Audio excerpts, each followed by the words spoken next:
ऊना के बाद आज जेपी नड्डा हमीरपुर के दौरे पर भी रहेंगे। हमीरपुर में जेपी नड्डा बीजेपी नेताओं और कार्यकर्ताओं से मुलाकात करेंगे और उन्हें भी चुनाव को लेकर टिप्स देंगे। इस दौरान सीएम, बीजेपी प्रदेश अध्यक्ष और केंद्रीय मंत्री अनुराग ठाकुर भी मौजूद रहेंगे।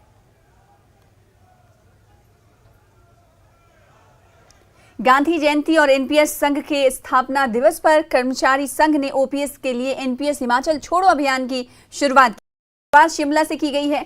महात्मा गांधी की तस्वीर पर पुष्प अर्पण कर अभियान की शुरुआत हुई है। ये अभियान पूरे प्रदेश में चलाया जाएगा। अभियान की शुरुआत पर संघ के पदाधिकारियों ने सरकार को संदेश देते हुए कहा कि ओपीएस लागू करने पर वो मिशन रिपीट करने में सहयोग करेंगे।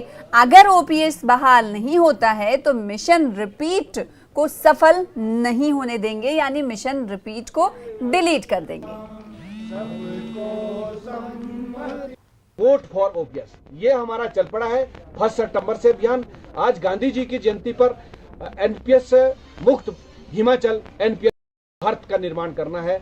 और जो है जिस तरह से अंग्रेजों को भगाने के लिए जो चरखा जो है गांधी जी ने मुख्य वेपन के रूप में स्वदेशी जो अपनाया था, जो उस वक्त ईस्ट इंडिया कंपनी आई थी, आज ये जो बड़ी बड़ी कॉर्पोरेट सेक्टर है, बड़े बड़े उद्योगपति, जो ये काली पूंजीपति जो बैठे हैं, वो जो ईस्ट इंडिया, जो काली ईस्ट इंडिया कंपनी अभी जो भारत में छुपी है, उसके भगाने के लिए आवश्यक हो गया है कि हमें आना होगा। आम जनता को आगे आना होगा। कर्मचारी को तो आना ही है, लेकिन आम जनता को भी आगे आना होगा। तभी जो ये ईस्ट इंडिया कंपनी, काली कंपनियां यहाँ पे छुपी हुई हैं और जो देश की अर्थव्यवस्था है उसको तहस नहस कर दिया इन्होंने। सारा जो बार आपके माध्यम से भी क्या कर रहे हैं, आप ओपीएस को बहाल करिए और मिशन रिपीट करिए। अगर आप ओपीएस को बहाल नहीं करेंगे, मिशन डिलीट हम करेंगे। 100% मिशन या तो रिपीट होगा या मिशन डिलीट होगा।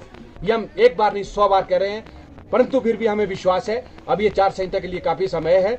और जिस तरह से हम देख रहे हैं जो सत्ता के जो जिम्मेवार जो नेतृत्व है, कुछ लोगों के इस तरीके से बात भी आई कि जो है इनको पेंशन मिलनी चाहिए। हो सकता है जयराम जी जो है ये जरूर जो है इस तरीके से कृपा दृष्टि रखेंगे और जो ये कृपा एनपीएस पर जो है मिशन रिपीट की रुकी है, वो ओपीएस को बहाल करेंगे और अपना ओपीएस जो मिशन रिपीट करेंगे।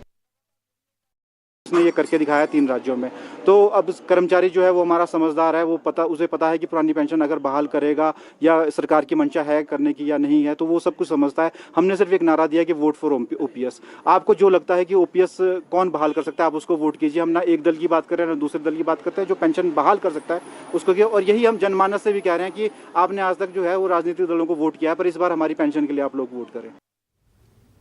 ओल्ड पेंशन स्कीम को प्रदेश में लागू करने को लेकर लगातार कर्मचारी सरकार से मांग कर रहे हैं। वहीं आज महात्मा गांधी की जयंती पर न्यू पेंशन कर्मचारी प्रदेश भर में क्रमिक अनशन पर बैठ रहे हैं। इस दौरान न्यू पेंशन कर्मचारी संघ सोलन के प्रधान अशोक ठाकुर ने कहा कि आज महात्मा गांधी की जयंती है, ऐसे में ओल्ड पेंशन स्कीम बहाल करने की मांग को लेकर आज से कर्मचारी वोट फॉर ओपीएस मुहिम के तहत ओल्ड डीसी ऑफिस के बाहर क्रमिक अनशन पर बैठ रहे हैं और जब तक उनकी मांग पूरी नहीं हो जाती तब तक वो अनशन जारी रखेंगे। इसका एक ही मकसद है कि पुरानी पेंशन जो है वो बहाल करवाना और वोट फॉर ओपीएस के लिए जो है न्यू पेंशन स्कीम कर्मचारी महासंघ जा रहा है।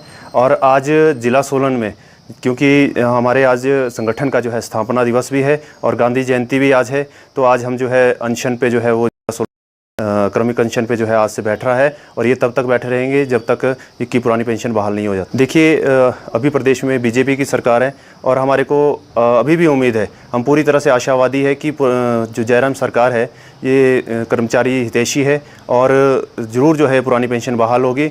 आज जो है हम पुराना डीसी ऑफिस के बाहर अनशन पे बैठ रहे हैं और ये तब तक चलता रहेगा जब तक पुरानी पेंशन बहाल नहीं हो जाती।